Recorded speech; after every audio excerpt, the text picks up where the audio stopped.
They did talk about the propaganda against the United States. They did say that they will not let anyone. They didn't mention any name, but they said did not let anyone spoil the relations between the two countries. That the United States has a long-standing relationship with Pakistan, and it would like to maintain this relationship. This is probably the 10th or 12th time that they have said this, and every time they make it very clear that they didn't really participate in any conspiracy against Mr. Khan. They did not bring down his government, and that this was domestic Pakistani politics, and they have no desire, like they said in so many words, that they have no desire to interfere Pakistan internal politics, and that they do not have favorites among Pakistani politicians and Pakistani political parties. You see, this is something that we in Pakistan need to understand.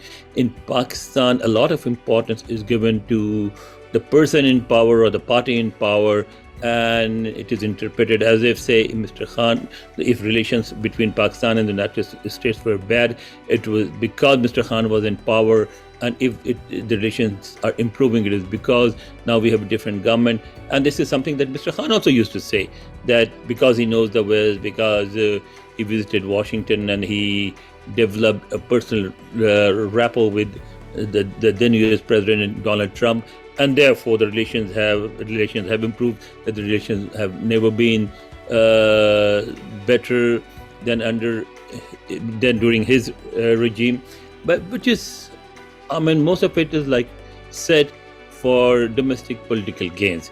You see, relations between the states are not just based on personalities or governments. Those relations are based on mutual interest.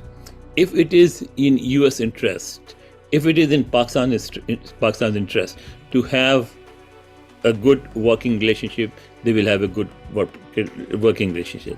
If it is in their interest to have a stronger relationship, they will have a stronger relationship. If it is in their interest to have a military to military relationship, they will have a military to military relationship. So what is the US-Pakistan relationship? See, it started as a military alliance. Basically, there were two groups that were called SEATO and CENTO, and their aim was to stop Soviet advances in the Middle East and in Southeast Asia. And Pakistan even sent troops to the Korean War, and Pakistan also played a role in containing Russian influence or Soviet influence in the Middle East and in its immediate neighborhood, like in Iran and Afghanistan. And then when the Soviets invaded Afghanistan, then obviously the need for Pakistan was Pakistan's role changed immediately. It suddenly became a country that was that had border with a country where the Soviet troops were based in, and therefore the Americans felt the need to help Pakistan resist the Soviet advances and help the Afghan resistance fighters in fighting back the Russians. And Pakistan played a very key role in causing the collapse of the Soviet occupation of Afghanistan and in forcing the Soviet troops to leave. Then happened the 9/11, September 11, 2001, terrorist attacks, and those terrorist attacks once again put Pakistan right on the center.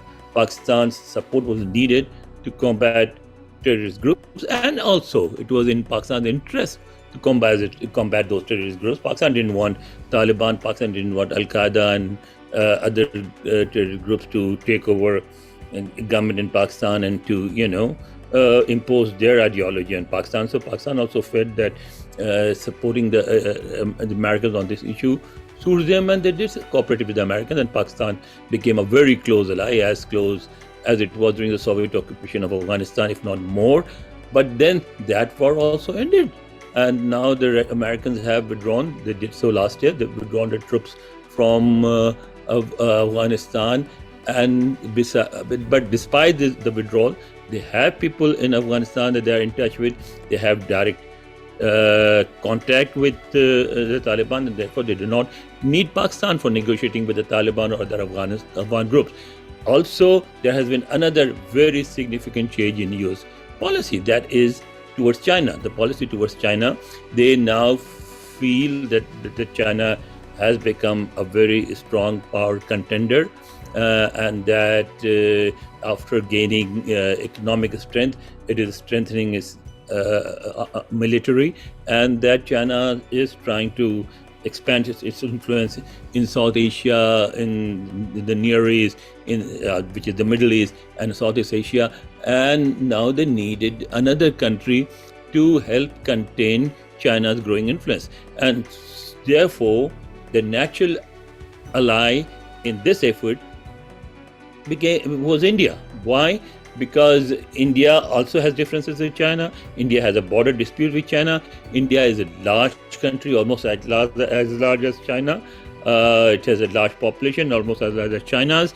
And therefore, the Americans thought that India will be more useful in containing China than Pakistan, because Pakistan, first of all, has no interest in containing China. Actually, China's growing influence suits Pakistan, because then that acts as a counterweight against India. And so the Americans also knew that, and therefore they started giving more importance to India.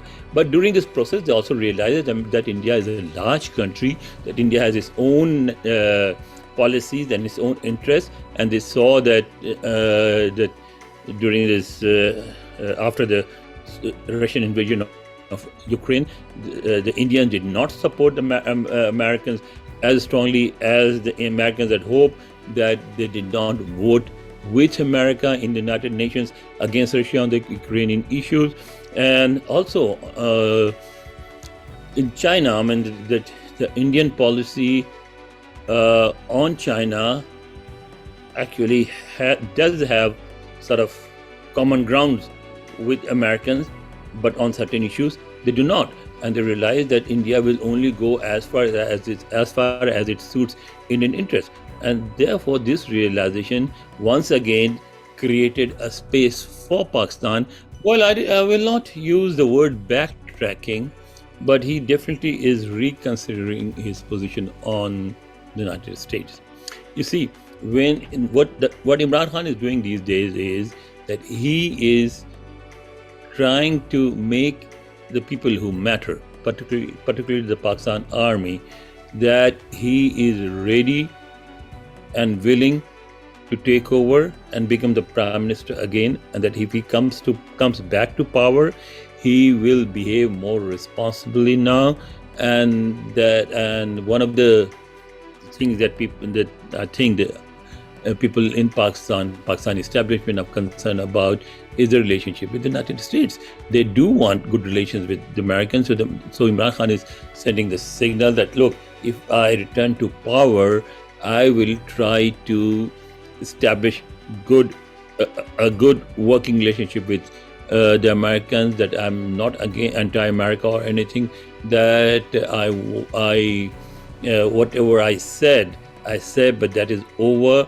Now I'm looking forward to build a new relationship with Washington. He is also sending a message to Washington that, please, what I said was a political stance, and that does not mean that I do not want good relations with America. I realize America is the only superpower in today's world, that America has a role in Pakistan, that America has a long-standing relationship with Pakistan, and that if he ever became the prime minister again, he would like to maintain those relations, the type of relations that have always existed between the United States and Pakistan. He would like to continue those relations.